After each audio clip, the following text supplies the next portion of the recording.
Story number 1. Winter's Shadow in Tibet. I've always been fascinated by the mysteries that lie hidden in the most remote corners of our world. The allure of the unknown.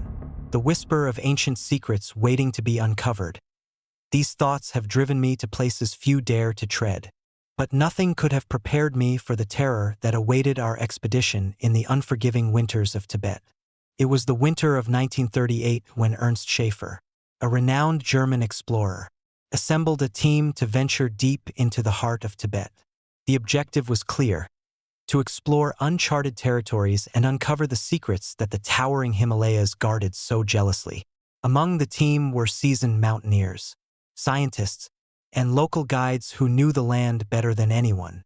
I was there as a journalist, tasked with documenting our journey and sharing our discoveries with the world.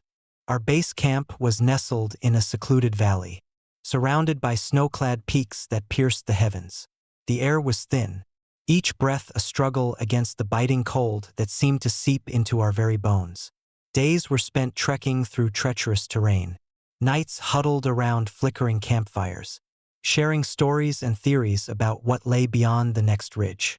On the fifth night, as the sun dipped below the horizon and the sky was swallowed by darkness, an eerie stillness settled over the camp.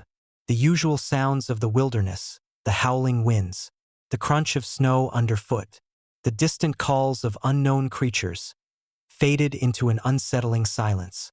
It was in this oppressive quiet that we first heard it, a piercing scream that echoed through the valley, sending chills down our spines. "Did you hear that?" whispered one of the guides, his voice trembling. Ernst, ever the stoic leader, nodded. "Stay calm. It's probably just an animal in distress." But there was something unnerving about the sound, something that didn't quite match any known creature we had encountered. Hours passed, and the scream was joined by a series of guttural growls, deep and resonant, that seemed to come from all directions. Fear began to grip our hearts as the sounds drew closer, more intense with each passing minute. It was then that one of our members, Heinrich, spotted them, glowing red eyes that pierced the darkness from a distance. At first, we thought it was a trick of the light, a reflection on the snow, but as we watched, the eyes remained fixed on us, unblinking and menacing. The sight was enough to send Heinrich into a state of panic, his breaths coming in short, terrified gasps. "We need to stay together," Ernst ordered, his voice firm despite the fear evident in his eyes. But as the night wore on, the sense of being watched grew stronger. Shadows moved at the periphery of our vision, and the temperature seemed to drop even further, the cold now feeling almost supernatural. We decided to send a small group to investigate the source of the disturbance, hoping to quell our fears with rational explanations. Armed with flashlights and our limited weapons, the group set out into the night. The snow muffled our footsteps, making the journey eerily silent except for the occasional crack of ice underfoot. After what felt like an eternity, we stumbled upon something that made our blood run cold. Massive footprints embedded deep in the snow, far larger than any human or known animal. They resembled those of a giant ape but were undeniably something else, something far more sinister. As we followed the trail, the atmosphere grew heavier, the air thick with an unexplainable tension. The footprints led us to the entrance of a cavern, its maw dark and foreboding. From within, we could hear the faint sounds of movement, scratching, low growls, and the occasional, heart-stopping roar. It was here that we realized the true nature of the creature that haunted our nights. The Yeti, the Snowman, as the locals had whispered in fearful tones. Gathering our courage, we decided to enter the cavern, hoping to find some answers. The interior was vast, illuminated only by the weak beams of our flashlights. The walls were covered in strange markings and symbols that seemed to pulsate with an otherworldly energy. The deeper we ventured, the more oppressive the environment became, as if the very air was thick with malevolence. Suddenly, a figure loomed out of the darkness, a hulking silhouette covered in thick, matted fur, its eyes glowing with the same eerie red light that had first alerted us to its presence. The creature let out a bone-chilling roar, a sound that reverberated through the cavern and shook us to our core. Panic seized us, and we turned to flee, but the exit seemed to have vanished, the cavern morphing into an inescapable maze. One by one, members of our group began to disappear, swallowed by the darkness without a trace. Desperation clawed at me as I tried to navigate the shifting passages, the sounds of the Mete growing louder and more aggressive with each passing moment. It was then that I understood the true horror of our situation. We were not merely being hunted, we were being claimed by the mountain itself. In a final, frantic attempt to escape, I stumbled into a chamber where the air was thick with an ancient, oppressive energy. The Mete stood before me, its eyes burning with an intelligent, predatory gleam. I could feel its presence pressing down on me, a force of pure fear and darkness, summoning every ounce of strength. I faced the creature, my mind racing for a way to survive. It was then that I remembered the stories the locals had shared, tales of appeasing the mountain spirits with offerings of fire and light. With trembling hands, I reached for my flashlight, using it to create a makeshift beacon of light. The creature recoiled, its form flickering like a shadow against the brightness. Seizing the moment, I bolted towards what I hoped was the exit, the light guiding my path through the labyrinthine cavern. Bursting out into the cold night air, I found myself back at the base camp, the first light of dawn breaking over the horizon.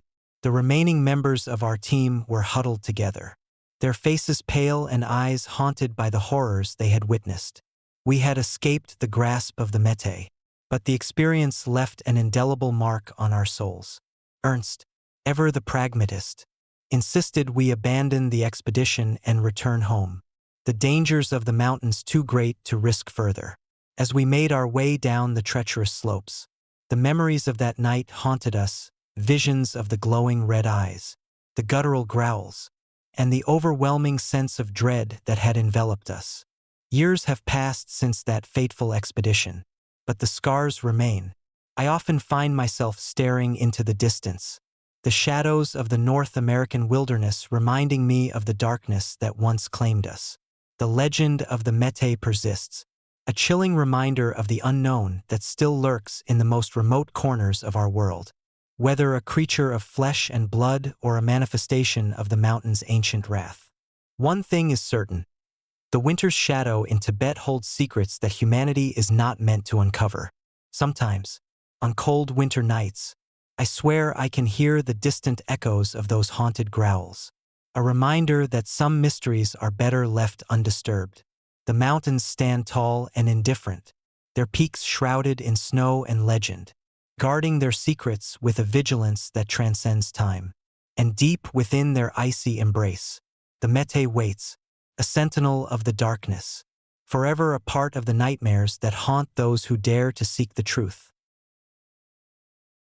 Story number 2. The Ukiyo-toko of Hida. I've always been drawn to the untouched corners of the world, places where legends breathe and the line between reality and myth blurs into obscurity. The mountains of Hida, Japan, with their towering peaks and ancient forests, were no exception. It was the winter of 1970 when I, along with a group of seasoned hunters, ventured into these remote ranges, seeking not just game but the elusive thrill that comes with the unknown. Our expedition was meticulously planned. We were a tight-knit group, bound by camaraderie and a shared passion for the hunt. Among us was Takashi, our local guide, whose knowledge of the terrain was unparalleled. His stories of the Ukiyo-toko, a colossal snow creature said to roam these mountains, were initially met with skepticism, but the harsh winters and the untouched wilderness lent an air of credibility that even I couldn't dismiss entirely. The first few days were uneventful. We traversed through dense forests blanketed in snow, the silence broken only by the crunch of our boots and the distant call of unseen animals. Nights were spent huddled around campfires, sharing tales and enjoying the warmth that flickered against the biting cold. Takashi would often gaze into the flames, his eyes distant, as if recalling memories best left unspoken. On the fourth night, as a blinding snowstorm descended upon us. Our routine was shattered. The wind howled like a living entity, battering our tents with relentless fury. Visibility plummeted, and the howling seemed to carry an otherworldly undertone, a mix of whispers and growls that sent shivers down our spines. It was during this tempest that Takashi's demeanor changed. He became withdrawn, his once steady hands now trembling as he fumbled with our maps and equipment. Around midnight, amidst the cacophony of the storm, a piercing scream echoed through the mountains. It was a sound so raw and filled with anguish that it froze us in our tracks. We exchanged uneasy glances, the weight of fear settling over us like the snowflakes piling atop our gear. Takashi, his face ashen, motioned for us to remain silent and stay inside the tent. His voice, barely above a whisper, conveyed a warning that sent chills down my spine. The hours dragged on, the storm showing no signs of abating.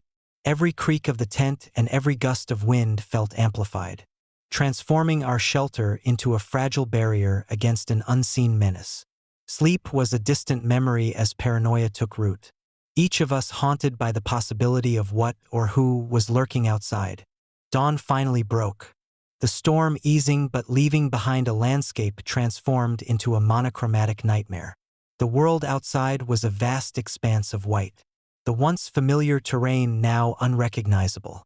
As we emerged from our tents, the reality of our situation became clear. We were not alone. Our first sign was the ground, marked by enormous footprints that gouged deep into the snow.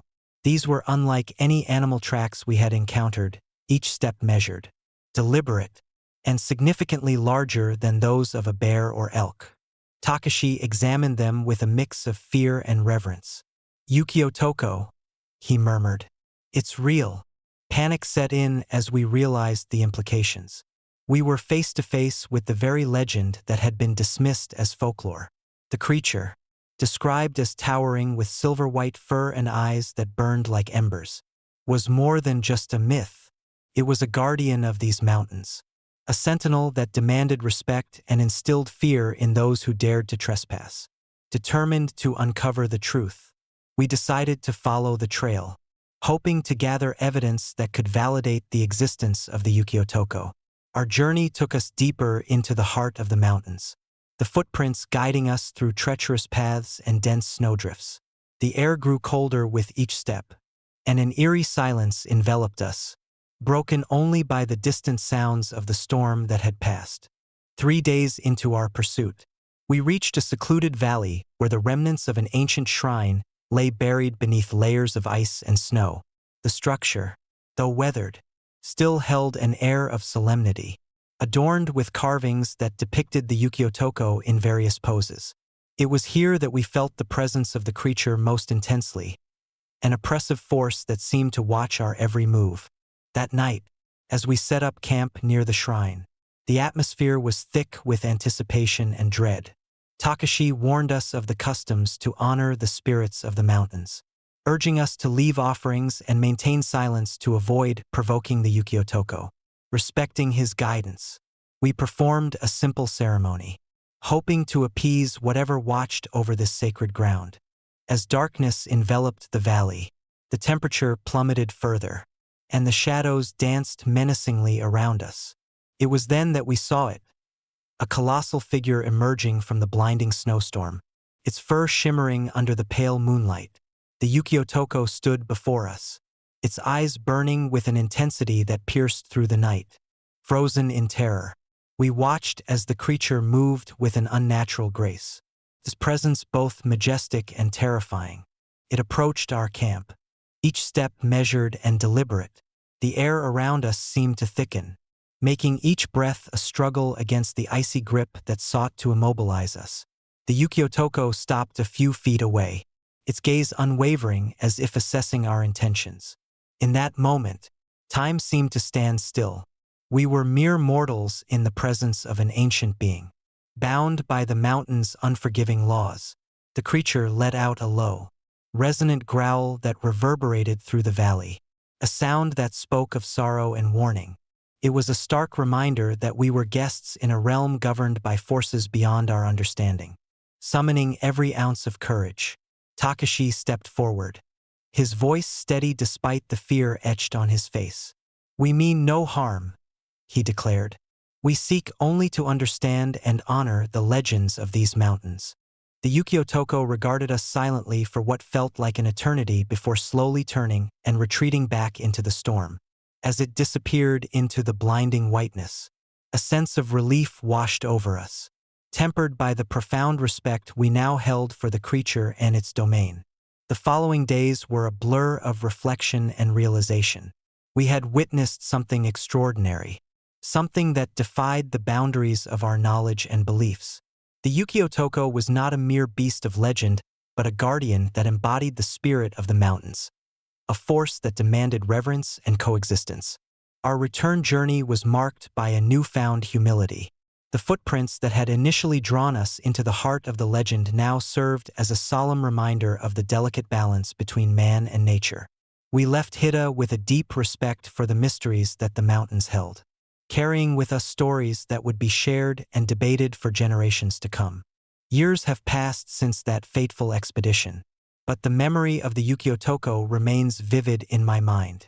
Sometimes, on moonlit nights, I find myself gazing towards the mountains, wondering if the guardian still watches over its realm, ensuring that its secrets remain protected from those who might seek to exploit them.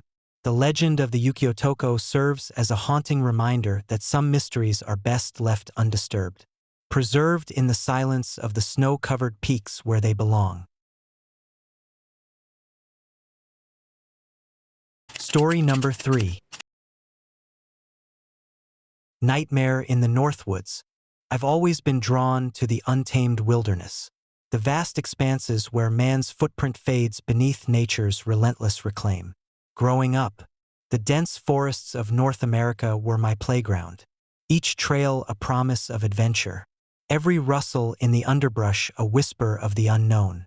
But nothing could have prepared me for the nightmare that awaited me in those very woods, a tale that would forever alter my perception of reality.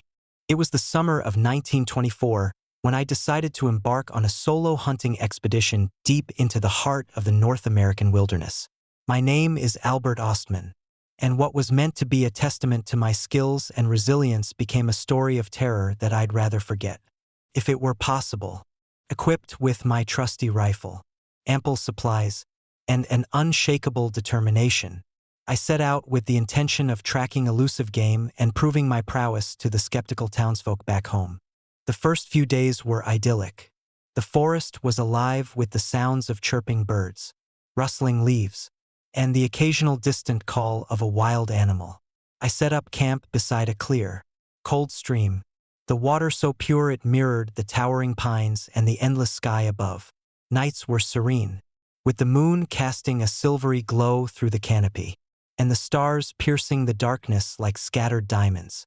But as the days turned into weeks, an unsettling change began to creep into the wilderness.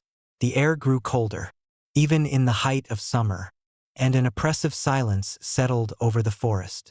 It was as if the very soul of the woods had shifted, becoming heavier, more foreboding.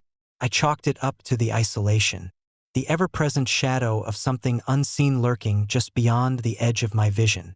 One evening, as I was preparing dinner over a makeshift fire, the tranquility was shattered by an ear-splitting scream that echoed through the trees.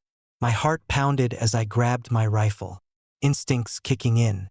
I scanned the darkness, trying to locate the source of the sound, but saw nothing, only the dense foliage and the impenetrable night. The scream was followed by a series of guttural growls, deep and resonant, reverberating through the very ground beneath my feet. Unease settled in my bones as I decided to investigate, hoping to find an injured animal or a fellow traveler in distress. The forest seemed to close in around me, the trees twisting into grotesque shapes, their branches like skeletal fingers reaching out to snatch me away.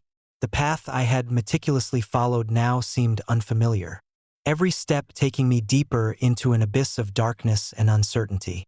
Hours passed with no sign of life, only the haunting echoes of my footsteps and the distant, unnerving sounds that seemed to follow me.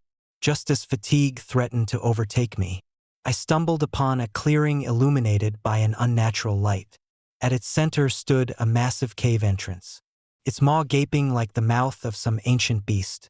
The air emanating from it was frigid, carrying with it a scent that was both earthy and metallic, making my skin crawl, against every instinct screaming at me to flee. Curiosity and an inexplicable compulsion drew me toward the cave. As I approached, the ground beneath my feet seemed to tremble, and the temperature plummeted further. I could hear the faint sounds of movement from within, a mixture of soft murmurs and the scraping of heavy feet against stone. Taking a deep breath, I stepped inside, my flashlight piercing the inky blackness. The interior was vast, the walls covered in strange markings that seemed to pulsate with an eerie light. The air was thick with humidity, making each breath a laborious task. As my eyes adjusted, I began to make out the silhouettes of massive, hulking figures moving in the shadows, creatures unlike any I had ever seen. They were enormous, covered in thick, matted fur, their eyes glowing with an unnatural intelligence. Their movements were deliberate, almost ritualistic, as they congregated around a central altar-like structure adorned with bones and symbols that spoke of ancient, forgotten rites. My heart raced, a mix of fear and fascination gripping me as I realized I was witnessing something beyond human comprehension. One of the creatures turned its head in my direction, its gaze locking onto mine. Time seemed to stand still as I felt an overwhelming sense of dread and helplessness. Took a step forward, and I instinctively raised my rifle. But before I could react further, a powerful force knocked me to the ground. Pain shot through my body as I struggled to stay conscious. The last thing I saw being the creature looming over me, its breath hot and foul against my face. When I awoke, the cave was silent, the creatures nowhere to be seen. Disoriented and in immense pain, I crawled to my feet, every movement sending waves of agony through my body. I stumbled out of the cave, the oppressive darkness now seemingly alive with unseen eyes watching my every move. Determined to escape, I made my way back through the forest, the path feeling interminably longer than before. Days turned into nights as I wandered, my strength waning and my mind teetering on the edge of sanity. The forest seemed to mock my efforts, leading me in circles, playing tricks on my perception. Hunger and exhaustion gnawed at me, and the memories of those grotesque creatures haunted my every step. Just when hope seemed lost, I stumbled upon a hidden trail that led me back to my original path, the familiar sights of the stream and the towering pines offering a glimmer of salvation. Upon returning to civilization, I was met with skepticism and disbelief. My tale of abduction by the Snowman, as the locals began to call the creatures, was dismissed as the ravings of a broken man. But the fear in my voice, the scars etched into my body, and the undeniable truth in my eyes spoke volumes. The wilderness had shown me its darkest secrets, and I had survived to tell the tale. Years have passed since that harrowing experience, but the nightmares remain vivid, the memory of those monstrous beings etched into my very soul. I often find myself drawn back to the forest, driven by a need to understand, to uncover the mysteries that lie hidden in the shadows. But each return trip only deepens the scars, both visible and invisible, reminding me that some encounters are best left buried in the depths of the wilderness. The legend of the Snowman persists, a chilling reminder of the unknown that lurks beyond the edges of our understanding. Whether a figment of my fractured mind or a glimpse into a reality far darker than we can fathom. One thing remains certain: the Northwoods hold secrets that should never be disturbed, and those who dare to uncover them risk becoming lost forever in their own personal nightmares. Story number 4.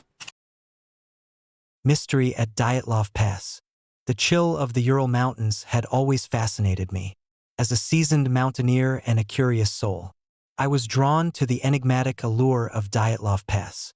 The year was 1959, and the tales surrounding the mysterious deaths of 9 young hikers had captivated my imagination for decades. when I finally decided to embark on a solo expedition to uncover the truth behind those tragic events. Little did I know that the mountain held secrets darker than I could have ever imagined. I arrived in the small, desolate village near the base of the Ural Range on a bitterly cold November morning. The locals were reserved, their faces etched with the harshness of the climate and the weight of unspoken stories. At the local inn, I met Ivan, an elderly man whose eyes seemed to hold the very soul of the mountains. Over a cup of steaming tea, I broached the subject that had brought me here. "They say the mountains are restless," Ivan began, his voice gravelly from years of biting cold. "The Snowman watches over these peaks, not just any creature, but something ancient and unforgiving." I listened intently, intrigued by the blend of folklore and the eerie silence that seemed to permeate the room. Ivan handed me a worn map, pointing to the route the Dyatlov group had taken. "Be careful," he warned. "The Snowman doesn't take kindly to those who trespass." Undeterred, I set out the next morning, my gear packed with essentials and a notebook to document my journey. The ascent was challenging, the path treacherous with loose rocks and deep snow. As I climbed higher, the air grew thinner, and an oppressive silence enveloped the landscape. The sky was perpetually gray, casting long shadows that danced ominously across the snow-covered terrain. After 2 days of arduous trekking, I reached the spot where the Dyatlov group had pitched their tent. It was a somber reminder of their presence: discarded gear, a torn tent flapping weakly in the wind, and footprints that led deeper into the wilderness. My heart pounded as I imagined the fear they must have felt, the desperation in their final moments. Nightfall descended swiftly, bringing with it an unsettling stillness. I decided to set up camp nearby, hoping to continue my investigation at first light. As I unpacked my tent, a piercing howl echoed through the mountains, sending a shiver down my spine. I dismissed it as a distant animal call, but unease settled in my bones. Sleep was elusive that night. Every rustle of the wind, every creak of the tent felt amplified in the darkness. At midnight, a sudden storm erupted. With snow swirling violently around me, I struggled to secure my tent, my hands numb from the biting cold. Amidst the chaos, I thought I saw a shadowy figure standing at the edge of my camp, a hulking shape, too large to be any known animal. My breath caught in my throat as the figure moved, this gait unnatural and deliberate. I froze, unable to tear my eyes away. The Snowman, as Ivan had described, loomed before me. Its eyes glowed with an eerie luminescence, and its presence exuded an overwhelming sense of menace. I wanted to run, but my body wouldn't obey. The creature let out a bone-chilling growl, a sound that resonated deep within my soul. In an instant, the storm intensified, and I found myself buried under a barrage of snow and ice. The world around me became a blur of white, the Snowman's form fading into the tempest. When the storm finally subsided, I was alone, my camp undisturbed as if nothing had happened. Shaken but determined, I pressed on the next morning. The trail grew colder, the environment more hostile. Each step felt like a descent into madness, the mountain playing tricks on my mind. Strange markings appeared on the trees, symbols I couldn't decipher, pulsating with an otherworldly energy. The air was thick with an oppressive force, making every breath a struggle. On the third day, I stumbled upon the remnants of the Dyatlov group's final camp. The scene was haunting, tents slashed open from the inside, belongings scattered chaotically, and the ground stained with unexplained patterns. My heart raced as I pieced together the horrifying reality that had unfolded here. The injuries on their bodies, the inexplicable lack of clothing despite the freezing temperatures. It all pointed to an encounter with something beyond human comprehension. As dusk approached, I decided to take shelter in one of the abandoned tents. The atmosphere was suffocating, the air thick with the weight of lost souls. I sat by the remnants of a dying fire, flipping through the pages of my notebook, trying to make sense of the inexplicable. That's when I heard it, a faint whisper carried by the wind, a voice that seemed to emanate from the very heart of the mountain. "Leave, now." I froze, every nerve in my body alert. The whisper grew louder, more insistent, echoing through the silent expanse. Shadows danced at the edge of my vision, and the temperature plummeted abruptly. Panic surged through me as the realization dawned. Whatever haunted these mountains was still watching, still waiting, desperate to escape. I packed my gear hastily, ignoring the biting cold and the treacherous terrain. The path down was a blur of fear and adrenaline, every step a battle against the invisible force that seemed to pull me back. The whispers followed me, growing into a cacophony of voices, urging me to turn back, to succumb to the mountain's wrath. Hours felt like days as I navigated the treacherous descent. My legs burned with exhaustion, and my mind teetered on the brink of madness. Just as hope began to wane, I spotted the familiar outline of the base village through the blinding snow. Relief washed over me, but it was short-lived. Standing at the threshold was the Snowman, his presence more formidable than ever. I couldn't move, couldn't scream. The creature extended a massive hand, pointing towards the village. Images flashed before my eyes, visions of the Dyatlov group, their terror, their final moments. I understood then that the mountain demanded a sacrifice, that the Snowman was the guardian of its darkest secrets. Summoning every ounce of willpower, I broke free from the paralyzing fear and sprinted towards the village. The Snowman's growl reverberated through the mountains, a sound that would forever haunt my nightmares. I reached the safety of the village just as dawn broke, the first rays of sunlight dispelling the night's terrors. Exhausted and traumatized, I shared my story with the villagers, who listened with solemn expressions. Ivan nodded knowingly, his eyes reflecting the sorrow of countless lost souls. "The mountain takes what it claims," he said softly. "Respect its boundaries, or pay the price." Years have passed since that harrowing experience, but the memories remain vivid, etched into the very fabric of my being. The Dyatlov Pass stands as a grim reminder of the mountain's wrath, its secrets guarded by the enigmatic Snowman.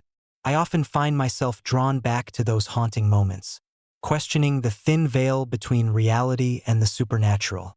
Sometimes, when the wind howls just right, I swear I can hear the whispers of the lost souls and the ominous presence of the Snowman, reminding me that some mysteries are better left unexplored. The Ural Mountains, with their frozen silence and hidden horrors, continue to beckon the curious and the brave. But the price of such curiosity is a chilling reminder of nature's untamed and unforgiving spirit. Story number 5. The Encounter on Everest. I still remember that fateful year, 1954, etched vividly in my memory, as part of a British expedition aiming to conquer the legendary Everest. We were driven by a mix of ambition, camaraderie, and the unyielding allure of the world's tallest peak. The Himalayas, with their unforgiving cold and treacherous terrain, were both our greatest challenge and our ultimate prize. Our team had set up camp in a secluded area near the summit, where the sunlight barely pierced through the jagged cliffs and endless snow. The air was so thin it felt like breathing through a sieve, each breath a laborious effort against the biting cold. It was during one of our routine preparations for the next ascent that I first noticed them. Giant footprints imprinted deep into the pristine snow. They were unmistakably larger than any humans, each step measuring at least 3 times the size of a normal footprint, leading further into the desolate expanse. "Look at these," I called out, my voice trembling with a mix of awe and unease. Captain Harris, our seasoned leader, approached and squinted at the prints. "These aren't human," he murmured, his usual confidence wavering slightly. "Whatever made these footprints is enormous." Curiosity outweighed our caution, and we decided to follow the trail, hoping to uncover some mystery behind these colossal signs. As we trekked deeper into the icy wilderness, the environment grew harsher, the temperature plummeted, and the daylight diminished, casting long shadows that seemed to dance menacingly across the snow-covered landscape. That night, as we huddled in our tents. An unsettling silence enveloped the camp. It was a silence so profound it felt almost unnatural, as if the mountain itself was holding its breath. Suddenly, a guttural growl shattered the stillness, echoing ominously from the surrounding cliffs. The sound was unlike anything we had ever heard, deep, resonant, and filled with an inexplicable malice. Couldn't sleep, driven by a mix of fear and an inexplicable urge to investigate. I grabbed my flashlight and cautiously stepped out into the darkness. The beam of light cut through the night, revealing elongated shadows that twisted and writhed on the snow. Then, out of the corner of my eye, I saw it, a massive silhouette partially concealed by the swirling snowstorm. My heart pounded in my chest as I watched the creature disappear into the blinding white, leaving behind only the eerie silence and the deep, foreboding footprints. Something's out there, I whispered to myself, the weight of solitude pressing down on me. I hurried back to the tent, trying to convince myself it was a figment of my imagination. But deep down, I knew we weren't alone on that mountain. The next morning, we resumed our pursuit of the footprints. Each step we took felt like we were trespassing deeper into an unknown and hostile territory. The landscape seemed to close in around us, the vastness of the Himalayas both awe-inspiring and terrifying. As the day wore on, we reached an area that no one from our team had ever explored before. There, nestled between two towering cliffs, was a large cavern entrance, shrouded in darkness. We should investigate, I suggested, attempting to mask the fear in my voice. Some of the team members hesitated, but the thrill of discovery propelled us forward. We entered the cavern, the temperature dropping even further as we ventured inside. Our flashlight beams flickered against the damp walls, revealing ancient ice formations and obscure markings that hinted at a long-forgotten history.